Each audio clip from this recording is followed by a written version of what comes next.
যেটুকু আছে সেটুকু দিয়েই বাড়িঘরটা সাজাইছি।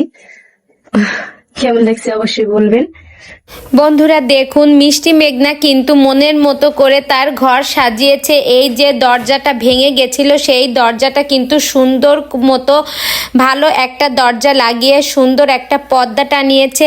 আর ঘরে ঢুকে অমনি প্রথমেই কিন্তু তার খাটটা এত সুন্দর হয়েছে, আপনারা এই ভিডিওর মাধ্যমে দেখলেই কিন্তু বুঝতে পারবেন যে মিষ্টি মেঘনার ঘরের খাটটা কত সুন্দর হয়েছে।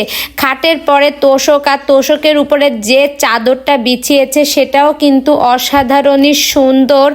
আর এইখানে কিন্তু একটা কমফোর্টও আছে। তো বলতে গেলে খাটটা অনেক সুন্দর হয়েছে সব কিছু মিলিয়ে। খাটের পাশে কিন্তু দেখুন তোষকও মানে টেবিলও রেখেছে, আর জানলায় কিন্তু কালো রঙের একটা পর্দা দিয়েছে, সেটাও কিন্তু অসম্ভব সুন্দর লাগছে।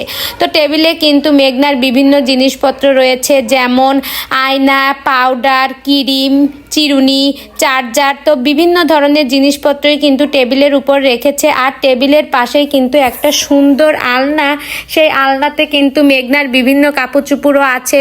পাশে একটা লাল রঙের র্যাকও আছে, যাতে কিনা রাহাতের সুন্দর সুন্দর কাপড় চোপড় সাজিয়ে রেখেছে।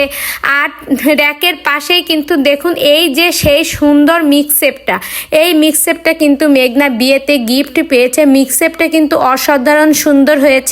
আর মিক্সেপটা কিন্তু অনেক বড়, মানে সবচেয়ে বড় সাইজের মিক্সেপটা। আর এই যে মেঘনা কিন্তু তার ঘরে কালো রঙের পর্দাটাই দিয়েছে। কালো রঙের পর্দা দেওয়াতে একটা ভালো সুবিধা হয়েছে যে কালো কালারে তেমন একটা ময়লা হলেও দেখা যায় না। তো বন্ধুরা সব কিছু মিলিয়ে মেঘনার ঘরের লুকটা কিন্তু অসাধারণ সুন্দর হয়েছে। আপনাদের কার কাছে কেমন লেগেছে প্লিজ অবশ্যই কমেন্ট করে জানাতে কিন্তু ভুলবেন না। আর মেঘনার দরজাটা অনেক ভেঙে গিয়েছিল, সবাই কিন্তু একটাই কমেন্ট করেছে যে আগে আপনার ঘরের দরজা পাল্টান। তো মেঘনা কিন্তু ঘরের দরজা নতুন একটা দরজা কিনে লাগিয়ে ফেলেছে। তো সব মিলিয়ে কিন্তু এখন অসম্ভব ভালো লাগছে।